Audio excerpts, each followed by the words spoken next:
What is up, everybody? Welcome to Birds and Swords, presented by The Barn. I'm Micah, she's Alyssa, and we have very special guests joining us today, all the way from Sweden. You are technical sound designer at Avalanche Studios, Corey Bertelsen. How's it going, Corey? I'm doing well. How are you all today? Great start to the day. As we kind of already discussed, we are caffeinated and ready to go. The time difference we were also talking about, it's morning here, it's evening there. I'm so glad we got to connect. And I'm glad we did kind of early because as we emailed back and forth a few times, we keep emailing each other while the other person's sleeping, basically. Emails are coming through at the middle of the night for each person. So thanks for connecting with us. So cool to have you on. First of all, can you tell us, we said Avalanche Studios, and we'll get into that. Can you tell us basically what you do? What does a technical sound designer do, and maybe how's that differ from some of the other sound development and design of video games? Yeah, sure. So it's a role that I found changes depending on what studio you're at. So a technical sound designer is kind of between a just general sound designer who you might think of as like making and recording sound effects and maybe editing those and doing all sorts of things. And then an audio programmer is going to be staring at code all day and making sure things are working from a very technical level. And then technical sound designer is kind of in between those two. So in some places, it means a lot of kind of tool scripting. I do a fair amount of that. For me, it also means music implementation. We work with composers and sometimes licensed music, and it's sort of up to me and my purview to implement that in the game. At some other studios, oh, say again? Do you get to decide like what music goes in then? Like, do you get a say in it? I get a say in it. I don't get to decide. I'm not That's really cool. the decision maker in that. But I'll try some stuff out. It'll be like, can you mock this up? Can we try this? And it's a creative space for sure, but I don't get to ultimately make that like key decision. Yeah.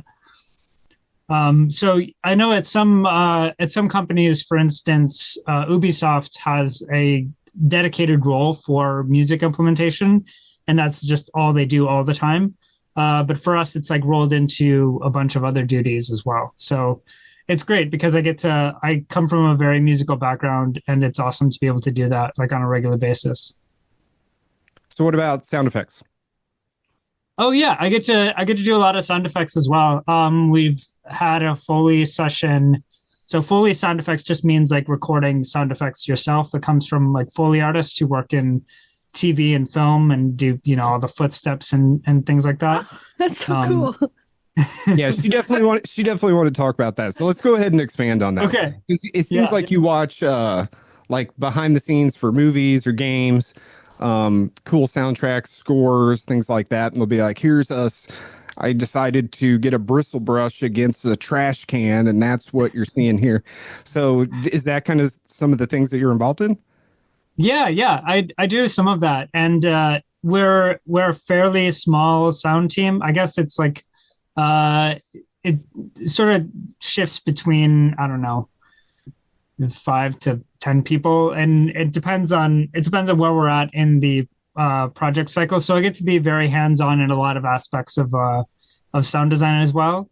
And sometimes that means actually like performing the stuff with the props, or sometimes I'm just in the recording booth while another sound designer is doing that. But yeah, it is a lot of like, oh, that's a really cool sound, or we have these characters and they have these sort of things on them, and like, how can we get that sound and make that like work and speak in the game and give a lot more character to what you're seeing. Wow. It's a lot of attention to detail in the game, like little moments that you have to be able to catch to do that, I feel like. Yeah. Bring And it it's to a lot of life. like fun experimentation too, of like, well, sometimes you're in a space like UI sound design where you don't have like a visual reference necessarily, or you're kind of like inventing it a little more. And you're kind of like, well, what sound would work with the game worlds, but also is sort of saying its own thing without like the visuals to go along with it. So Like the boop boop boop. yeah, The menu. menu noise, Yeah, or yeah, say a character levels up and it's like a plus. I know I saw that on your site, like in your sound demo, like a +1 comes up above their heads and it makes the noise. yeah, Things exactly. like Like, that. yeah, things like that. Yeah. So So no, go ahead. So kind of what's the process for that when you have to create these sounds, as far as getting like the stamp of approval? Like, do you come up with like, hey, these are like the four sounds for jingling keys on his belt? Or do you just kind of do one and done? Is there like a process that you have to get approval on these sounds? Or I'm kind of curious about Yeah. that. Yeah.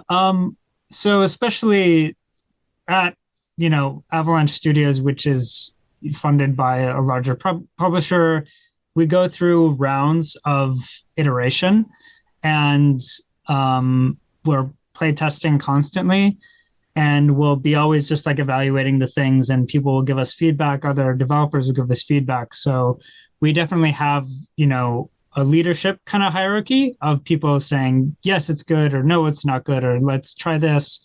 And then we just get feedback constantly from our other teammates, and sometimes they'll offer ideas, or like things that they're hearing that maybe we've just gotten used to.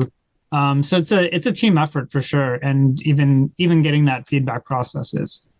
And where does that come in? Like, where do you come in the development process? I know you can't talk a lot about what you're currently working on, but maybe in past projects. So, where in the development process does the sound design start to come in? Like, do we have the full game storyboarded and it's complete, so we know where the cutscenes are and things like that? Like, where in the process do you jump in and like begin your work?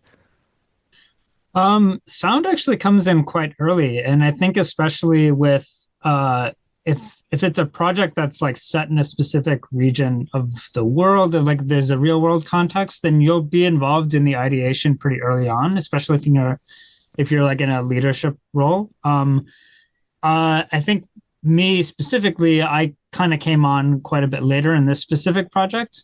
So sometimes I'm coming in very early on. Sometimes it's more of like a hired gun later on, like just in my past, basically. Um, it's I think like a lot of the disciplines they like to it's ideally like you're in the conversations from the very beginning. But what will happen a lot is like once a project gets greenlit, then you'll get a core group of audio, art, narrative, gameplay, like having these kind of early discussions, and then things will kind of build up, and they'll add more people to actually like put in sound effects. And sometimes it's just like putting things into a movie or getting like mood boards, and you can kind of like audio mood board things. And sometimes it's actually like making gameplay mock-ups and adding sound to those. Do you work in a team format most of the time? Oh yeah, yeah, yeah. Constantly I communicating. kind of I learned pretty early on that I need a team. Like I went to video game school, and I saw that some people can just like fly solo and do great, and I love being on a team, and that's kind of how I landed here as well. Cool. Very, very cool. Let's rewind. Um, so what got you into before we get into like NYU, you have a very impressive resume for how you got to where you are now. But Thank you. if we rewind all the way back, have you loved video games forever? Is this something, when I grow up, I want to work in video game development? Has this always been a passion of yours? Did you start gaming when you were young? Playing Mario Kart with sibling, that kind of thing. What got you started on this journey? Yeah, yeah, it was there from as long as I can remember. I can't remember when we started getting video games in my house, but it was just like I think uh, early on, my parents tried to limit our screen time with video games, and I think that made it all the more like curious to me, and made me like it really captured my imagination that much more that I couldn't play like a lot of the video games that were coming out. So I just like read about them in magazines, and I'd be like filling in the details. And I think that's actually kind of what it got me really inspired to want to create them. But I dabbled in a bunch of different stuff growing up. I was taking private lessons in music. I was into theater for a while. I was good at math, so I was doing a lot of that sort of thing. And yeah, I think I eventually was, well, actually, bringing it back a little more, I was kind of inspired by roller coasters as well as a kid. So I was always kind of like in this space of the stuff that had this big sort of engineering component, but was also a very like kind of creative, whimsical thing. And video games kind of fit into that story as well. And it wasn't until like, I did a bunch of things and studied both engineering and music, and I was like, I couldn't really figure out how to fit everything together. And then when I found out that you could go to school for video games, it started like falling into place and clicking a little more. Was there any specific game that really inspired you that you remember? I know that you said there was a lot that you... Roller Coaster Tycoon. Right, that's kind of where my head went, which I loved that game. That inspired me to play more games, I guess. Absolutely. I love Roller Coaster Tycoon. I had a demo, I had a disc of Theme Park by Peter Molyneux at Bullfrog Software, which is kind of like the deep cut version of Roller Coaster Tycoon. Is less robust with the roller coasters, but still that was the one that I played the most because that's what our computer could run. Yeah. And playing like The Sims. Yeah. Oh yeah, I love The Sims. Have your MSN Windows Messenger open. So you decided to pursue this, I guess, in high school or towards the end of high school? No, so I bounced around a lot. I guess I went I did my undergrad in civil engineering and music is what I got my undergrad in. And I thought I was going to kind of put it together with like architecture. That was going to be like the creative and the engineering combo. And then I did some civil engineering stuff, some kind of structural engineering things for a couple years. And in that time, I was really involved in the local music scene, and I was trying to make games and kind of started dabbling in code and stuff like that. And that's when I started like really looking into video game school more seriously. And yeah, I finally decided to jump ship with the civil engineering career and go full into video games. And that's what brought me to NYU. So what is NYU like? It's like, I feel like everybody knows what it is, but no one knows how it is. You know what I mean? So what's NYU? It's pretty challenging, or did you find it very fulfilling, learned a lot, but it was a hard grind, that kind of thing? So I came from doing like music conservatory at Northwestern and engineering school at Northwestern. And then I did a year of architecture school over at Berkeley. I would say like out of those, by far, Berkeley architecture was the most brutal. By the time I got to NYU, I'd been through so much like different kinds of education that I was like sort of prepared for anything. Yeah. And I felt like I know that program goes through a lot of phases. It's a very like changing and evolving thing. And I felt like it was basically like as intense as I wanted it to be. And incredibly collaborative, like immensely collaborative as well. You were constantly like bouncing ideas off of your teammates, even if you were, or your classmates, even if you were working solo. There was like a class where you make a game a week, which sounds like super intense, and it can be, but it's also like, it's also something where, you know, if you can, I shouldn't say that you can phone it in, but you sort of can. I mean, like if you want to, you can just throw some stuff together and say, you know, that's done in an afternoon. But you want to like push yourself like a lot. And so that's kind of where the challenge of NYU came from for me. I wouldn't say that's not a challenging program or an intense program, but I think it's like a lot of like what you get out, what you put in, when compared to some other, you know, art schools or music school or architecture school, you know. things like Yeah, that. and it sounds like the collaborative focus, like you said, really prepared you for what you're doing now, because that's exactly what you're doing now is, those interactions with people and getting the most out of others and collaborating with ideas and stuff to get the best out of everybody. Yeah, some other programs like USC, or I think there's one in Florida, are a little bit more geared towards like, here's how a, real large scale game production works, and they try to get people into that mode. And NYU is a little more punk rock, a little more like, you're a band, go make music type of thing. That's cool. It's great, and it works for some people and it doesn't work for others, and you kind of got to figure that out as you go.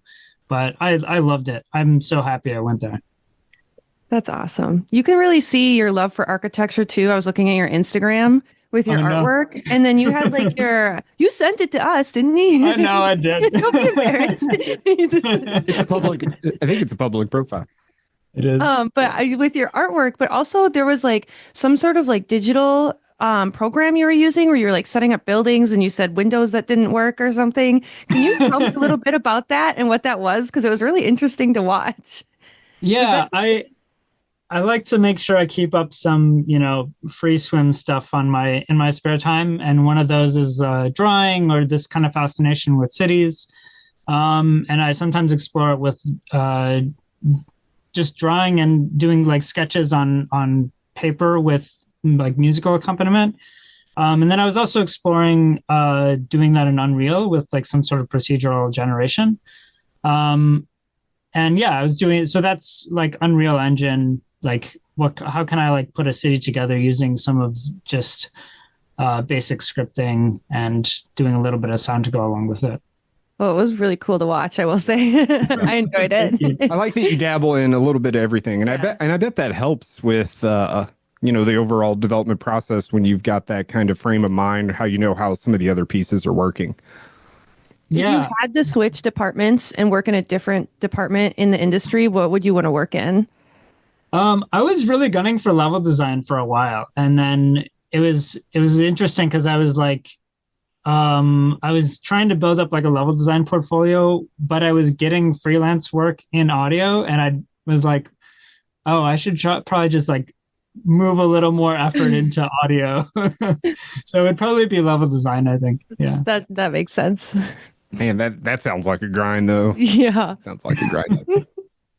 Because it sounds like you do a little bit of everything in the like audio department and with the design and everything. What's your favorite part of the job? What's your favorite thing to do?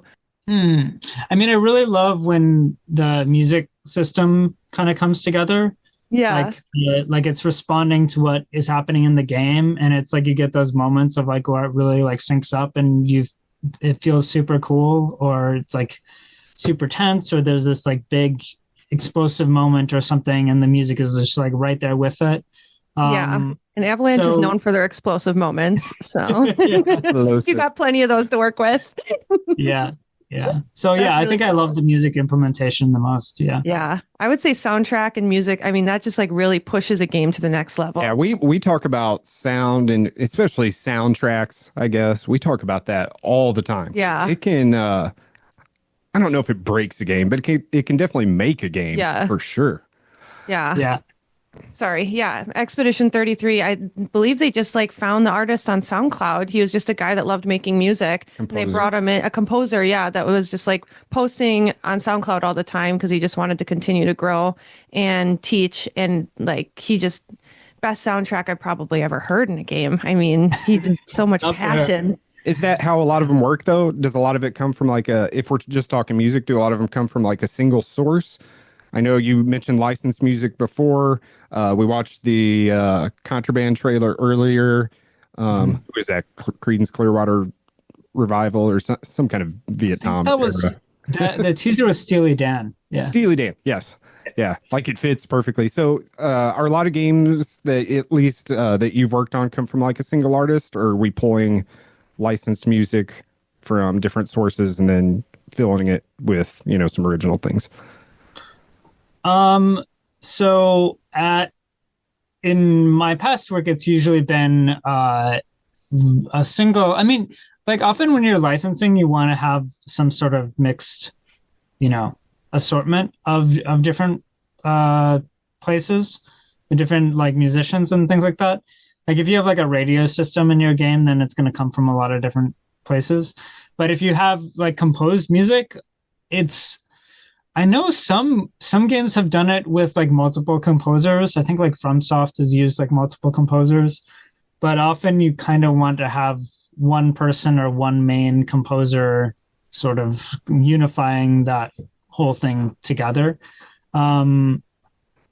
Yeah, it just makes things like a little bit easier, especially because the soundtrack is going to be a little more like ever present and dynamic, and it's like you don't necessarily want the same kind of variety as when you're doing like a radio or like Tony Hawk style, like bunch of stuff in a playlist. Type of approach. Especially if it's a game that takes place over a really large map where you have different areas you're in and stuff. Like you have the desert and the forest, and like you're gonna want different vibes, different experiences. Yeah. So after NYU, did you move straight to did Sweden come right after that? No. I was freelancing and teaching around the New York area for about 4 years. Worked on a bunch of small projects, small to medium sized projects, I guess. It was everything from like stuff with friends that got funding to, my own things, some educational technology stuff as well. And after 4 years of freelance hustle, I was like, okay, I want to see what it's like to have more of a, like, not just like a stable thing, but more of like a leadership sort of like a kind of built-in mentorship, because I'd been finding mentors and finding people that could guide me along and help me with different things. But just having that like everyday interaction with someone who's more experienced was something that I was really missing. And having like a sound team to bounce ideas off of was something that I was missing in my process. So that's when I started looking out for larger company jobs, and sort of had an advantage with Avalanche because they had a New York office at the time, and I knew the technical sound designer that had recently left, and that's why the role was open. And I had met the audio director at a couple different events in the New York area. He was hosting a lot of things in New York City. So that made the interview process super easy, and it was just like having conversations with people, and Sure. I got the job, and I thought they were going to keep me in New York, and they were like, so you're good moving to Sweden, huh? And I was like, yep, sounds great. So how long have you been in Sweden? Okay. I've been in Sweden just under 3 years now. It'll be 3 years in October. So 2 years and 3/4 at this point. Okay, nice. So is like the Swedish studio, are most people that work there Swedish, or are they a lot like you where they were kind of outsourced and brought in? Is it like, what's your work team like? What's the diversity look? Yeah. It's fairly diverse. I mean, I think the largest group is Swedish, but I don't know what the actual percentage is. Like there you do hear like Swedish in the office a bit, and there's quite a few people who are from Sweden, but there's people from all over the world. I have colleagues from That's so cool. From India, from South America, from Asia, from Africa. Yeah, you got your own little melting pot. Yeah, how fun. Yeah. Do you work in the office most of the time? I do. I find it like works better for me. I mean, we have all our like audio toys here too. Equipment's nicer than what I have at home at the moment. Yeah, and I just like enjoy the office environment. But some people work from home, and it works out okay. Sure. Yeah. Before we move on to a couple games we wanted to talk about, I wanted to go back to the music. You said you're very influenced by music. I'm guessing you can play a little or come up with some stuff. So do you ever get to insert your own original content into games? Like maybe it's just a piano riff or guitar riff or some ambient noise? Like, do you ever get to insert your own original content? At Avalanche, no, but I do get to add some things into the sound design.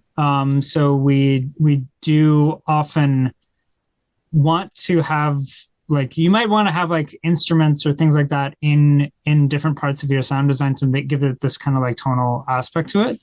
And so you could be using like guitars for some big like I think you mentioned like a level up sound, for example. Sure. You know, you can kind of think of like in Legend of Zelda, they'll have like big, like they'll use music a lot for those kind of like indicators. So that's one example that I might be using music and my musical background and actually like kind of creating these like little musical moments. But I'm not going to be actually shipping my own compositions with the game. Sure. Yeah. So it's like a little 2-measure quip, something like that. The Zelda was a good example. That was a good example. Okay, we can't talk. You're working on a new game called Contraband, which is about all we can say. There is a teaser trailer out there. It's very cool. What do you call that? Not stop motion, like that freeze where all the environment is stopped, but the camera moves around. Is there a name for that? I don't know if there's a name for that. It's very visually satisfying. Yeah, it's really cool. Yeah. Times where everything is still, but the camera kind of pans around to what's going on in the room. Like I said, I know you can't talk a lot about it. It looks very exciting. If our listeners are familiar with Avalanche, I feel like a lot of people have at least heard the name. Very action-based studio. The Just Cause series, which is super popular. Mad Max, which is a criminally underrated game. I think it just came out at like the wrong time or something. That game is so badass. Rage 2, which is super fun. So a lot of over-the-top action type of stuff. Can we at least expect some of that from Contraband? It says it's co-op, it's open world. We see vehicles on a map, things like that. I don't know what you can tell us, but can we get ready to be excited for some action? I can say that we're well aware of what we're known for. I can say that. There we go. Okay, fair enough. I'm always down for a co-op. We were discussing earlier if Avalanche had really had any co-op kind of things. Maybe we didn't go down the deep list, but most of all, no, I think. Seems like a single player. Mostly a single player based studio, so this is something kind of new. So we'll put that in the comments, the teaser trailer. I love teaser trailers personally, whether it's a movie, TV show, a video game. I love to speculate and try to find all the hidden things and things like that. So looks very exciting. And it's cool that you're working on something that looks so cool. As far as things before that, well, Alyssa wanted to ask you about what seems like more like a passion project that you've gotten together with some people that you're close to, called Boda. Am I saying that right? Yeah. Ask him about Boda. Well, first I want to know the name. Is that Swedish boat? That was my first. I think it was a play off of MOBA, but with boats. Yeah. So it was originally conceived as a MOBA, but with boats. Yes. And then I realized that it's also an anagram for boat.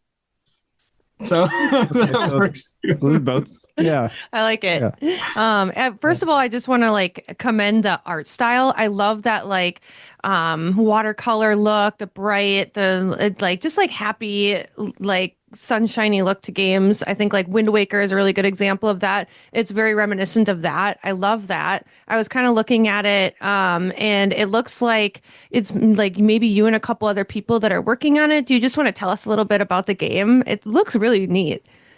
Yeah, sure. So that is a project that my friends from school, Milan Kerner-Safrada and Lawrence Ricklin, they started it up. And I remember Lawrence, when we were in our like prototyping class, that like game a week class, he had a personalized prompt to make a dad game from our professor Bennett Foddy.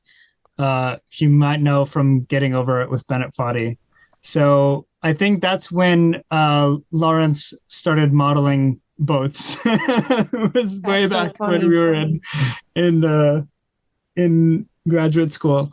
And I think they started chipping away at this project, and they, we're on like Discord servers together, and we keep up with each other. And I was just like, you guys need some sounds for this, right? And so that's how I just sort of attached myself to it. And then it just kind of kept going from there. We kept working remotely, asynchronously, and it's a free time project, so it's like, people have more or less engagement based on what their life affords, and we've just kind of kept it going. Yeah. It's sort of on hold for active development at the moment. We've got it to a place where it's like, okay, we can have it out there and see what people think of it. Yeah. Is there like shorthand demo available or anything like that? Or have we just got like videos available?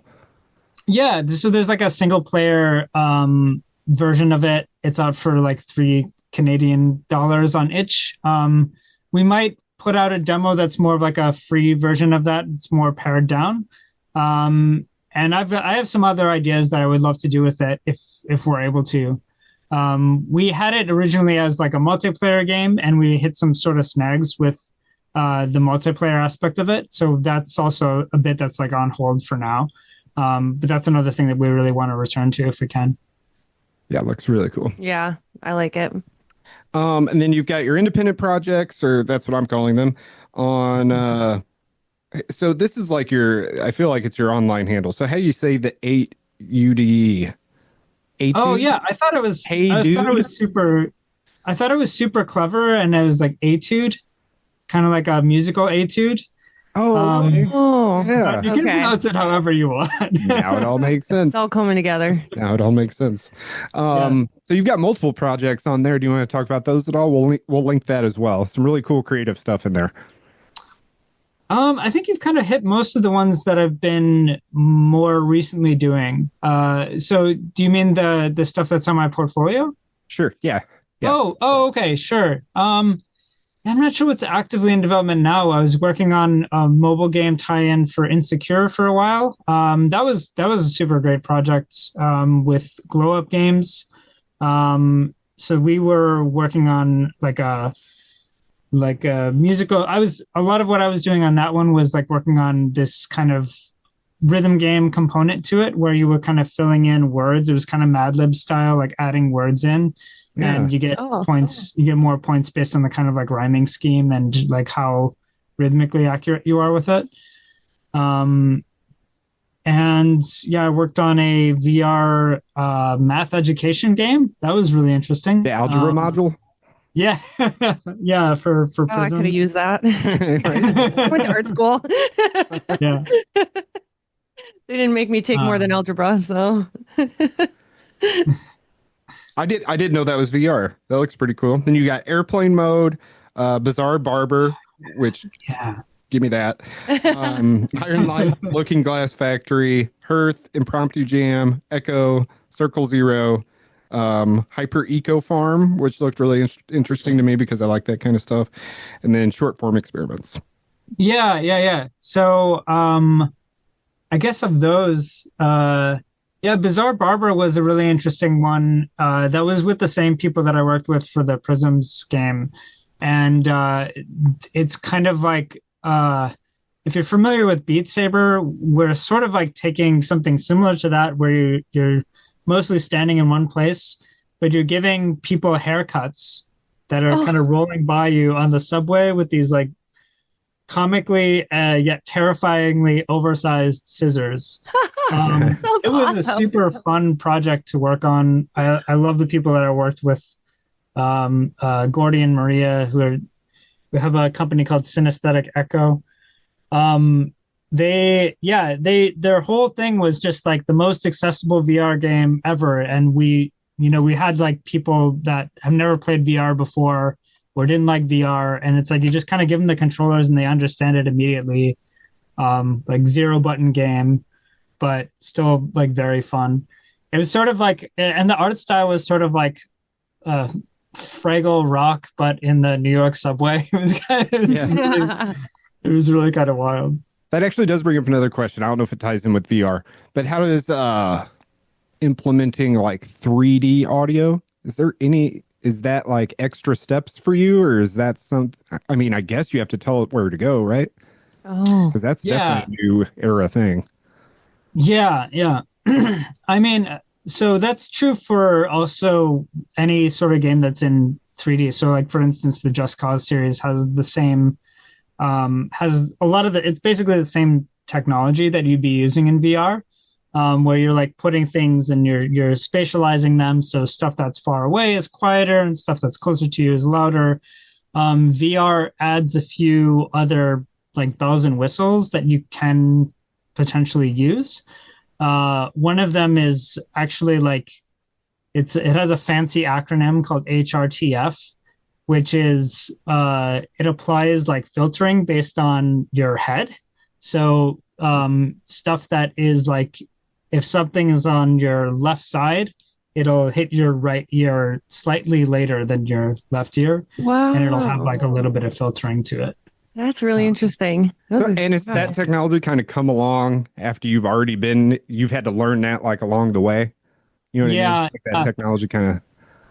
I mean, the biggest thing is like learning how it affects your sounds and when to use it and when to not use it.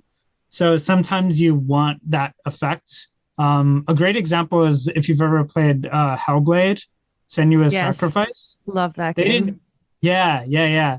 So they didn't use HRTF. They kind of did that from the recording process. They had them like record into this like head-shaped microphone. Wow. And that's what the voices that Senua hears. That's where those Yeah. are coming from. I purposely played that game with a headset on specifically because of how the sound design was. Yeah. Yeah. Yeah, it's really neat. Do you typically game with a headset? I do. Like even Yeah. single player things? Yeah. I typically am using a headset. I mean, we have some like at the studio here we have some like multi-channel like 5.1 and higher setups. And I use that for mostly just like testing and reference and stuff like that. But yeah, at home I'm just using headphones. Yeah, it's just such a better experience I need to if you're think able of- and in the mode. Mine are from like 2004. I need new headphones. Christmas. Yeah. Okay, let's get it. Yeah, I mean that's basically we covered everything with your career. Let's get into some gaming stuff just real quick before we Sure. go. I guess going back to sound. So what's your favorite soundtrack or what's your favorite game as far as like the audio goes? Something that you didn't do, maybe something that was inspiring. Like for instance, one of my favorite soundtracks ever, especially as far as that kind of ambient noise stuff we're talking about, is the original Infamous, which was a PlayStation exclusive. It has a heavy urban like grindy kind of soundtrack. It's lots of banging on trash can. You can hear all those kind of city type noises that's built in the soundtracks. That's one of my favorites. So what's one of your favorite games as far as like their sound design goes? Something that you didn't do. Fan service. Yeah, fan service. Wow, I'll have to go back and check that out because I never played the original Infamous. I really love the work that Martin Stig Anderson did with Limbo and Inside. Both of those games Yes. are really outstanding. Good call. Wow. Yeah. Yeah. Fantastic. Yeah, I think if I had to name one or two, I guess those would be it. But there's a lot of them that I really love. I mean, let's see, who else can I shout out? There's a really fun game called Hidden Folks where Martin, I think you pronounce his name Kveil. He just did it. All the sound design is a cappella. It's just like mouth sounds. Oh, really? Wait, no, it's not. Is it Hidden Folks? I think it's Hidden Folks. I might be confusing it, but I'm pretty sure it's Hidden Folks. But it's done in a very like monochromatic style. Kind of looks a little bit like Where's Waldo. But yeah, he just did all of it just like like Yeah, and goofy it stuff. works. Yeah. It works great. Yeah, it's super fun. Hidden Folks? I think it's Hidden Folks. Waiting on confirmation. Yeah, that sounds Waiting on how fun. Yeah. That sounds goofy. Anything creative and out there, I'm down for. Right. Me too. Yeah. What about you? What's your You got some. I also love Persona 5 soundtrack. Oh, I know that's kind of a big budget Atlas thing. That soundtrack's incredible. Infamous always comes to mind. Yeah, they've got a playlist on Spotify. The original Infamous soundtrack is incredible. Yeah. It's done by a lot of the songs are Eamon Tobin. Do you know him? Yeah. Yeah, he did most of it. Okay. So you can probably connect the dots there. It's super creative. Yeah. What are you playing now? You playing anything right now? Or how often do you play? Yeah. Do you get to play? I get to play pretty often. I try to make a point of like keeping up the gaming and staying up to date with stuff, and also just catching up on things. And I'm playing a few different things like here and there. I sort of finished Blueprints, but also sort of didn't, because there's a lot of like really intense puzzles in that game that take a long time to figure out. I also played this smaller game called Arco. It's like it's kind of a semi-turn-based action, semi-turn-based RPG set in Mesoamerica. I think it's kind of like a fantasy. Yeah. It's done in like kind of a retro, like 8-bit art style. It's really great. I highly recommend that one. Yeah. Cool. I also played Clair Obscur. Yeah, huge shout out to them. That game is extraordinary. Yeah. Blew me away. I felt like a kid again playing it. I was like, I can't believe how good this game is. Does it kind of blow your mind that dev team is 32 people and a dog or whatever it is? Is that really impressive? I mean, it's impressive to us, and we're not even in the room. So is that pretty incredible that they made something like that with that small of a team? Yeah, it is, but I also think they were just really smart about where they picked their battles, and that comes through, in the execution of it. And just like how well they sort of like how well they let the game sort of express the vision that they were going for is what's really impressive to me, like how all the pieces kind of fit together. Because that's something that's really hard when you're sort of building the ship as you're going, which is what they were doing, and which is what a lot of games are, like kind of building the ship as you go along. So yeah, it's impressive for the team size and for some people it being their first game. Sometimes that's an advantage because you just don't know where the sticking points are going to be. You don't have a lot of kind of you don't have the weight of past success or something else, we mentioned an incredible soundtrack. Is the sound top notch as well as far as sound effects? I'm sure you pick up on all of that. Definitely the voice acting, and the sound effects are great. The voice acting is great. The music is great. It's been awesome talking to you. We ask every guest that comes on the show, so we'll wrap with this. What is your desert island video game? You can only have one. So replayability and all of that factors in. Desert island video game. Oh my gosh. That's what everybody says. I should have prepared for this.